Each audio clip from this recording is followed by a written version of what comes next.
All right, welcome to Restore workout number 3. We're going to start our mobility warm-up starting with our hips.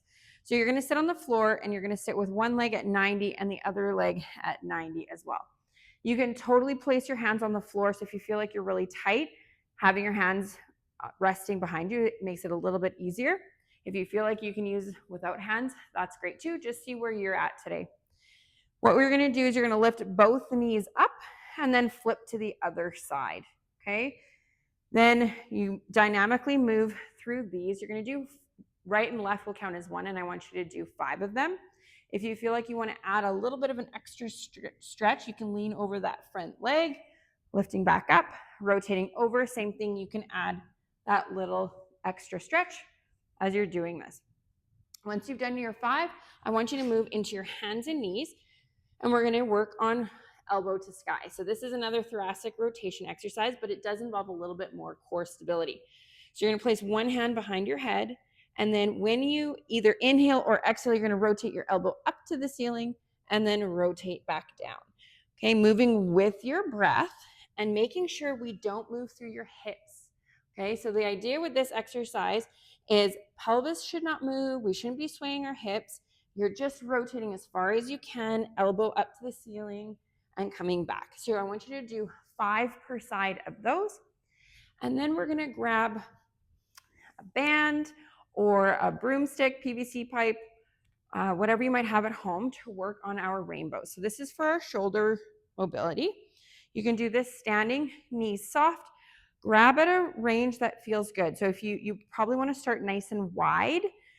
You're going to think about your rib cage over top of your hips. We're going to avoid arching and flaring our ribs with this.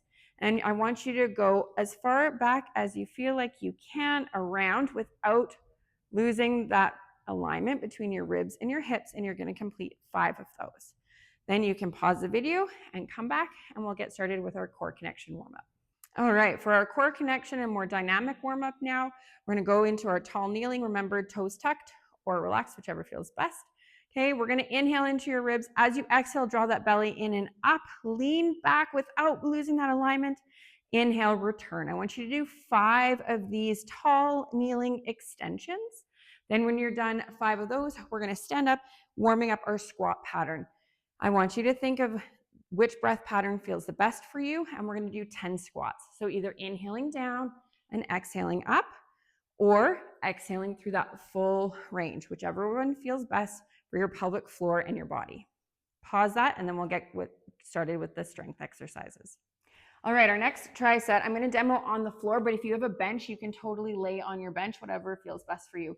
We're going to start with chest flies, and we're going to do 8 of them. So you're going to lay down, 2 dumbbells, 1 in each hand. Elbows are slightly bent.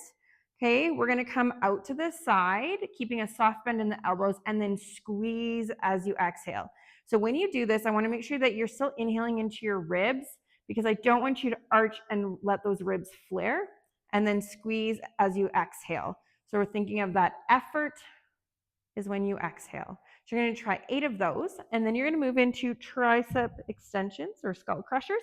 There's 2 ways to do this. One dumbbell you can hold above your eyes. You're going to bend the elbows and then straighten those elbows. The only thing that should be moving is your elbows with this one.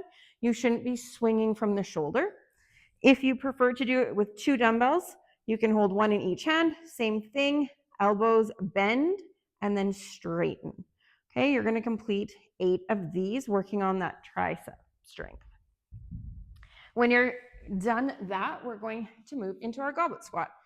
So we're going to grab a heavier weight, probably, holding that weight in front of the chest, and we're going to find the breath pattern that works the best for you with a bit of load.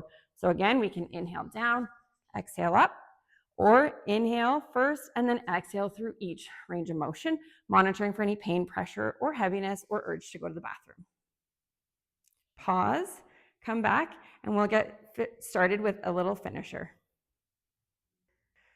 We're going to do a fun finisher, which is every minute on the minute, which means you need to get a timer out, and every minute you're going to start with 8 kneeling thrusters.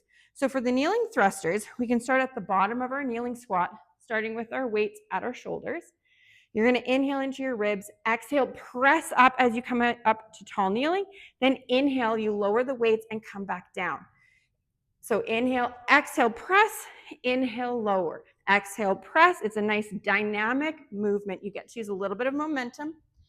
You're going to complete 8 reps, rest the remainder of the minute, and then you're going to do that 4 times. Then pause once you're done that, and we'll do our cool down together. All right, for our cool down today, we're going to prioritize our pelvic floor with hypopressive. So I want you to come lay on your back, find your neutral pelvis, lift those toes up, bring your arms up towards the ceiling in that nice bubble position.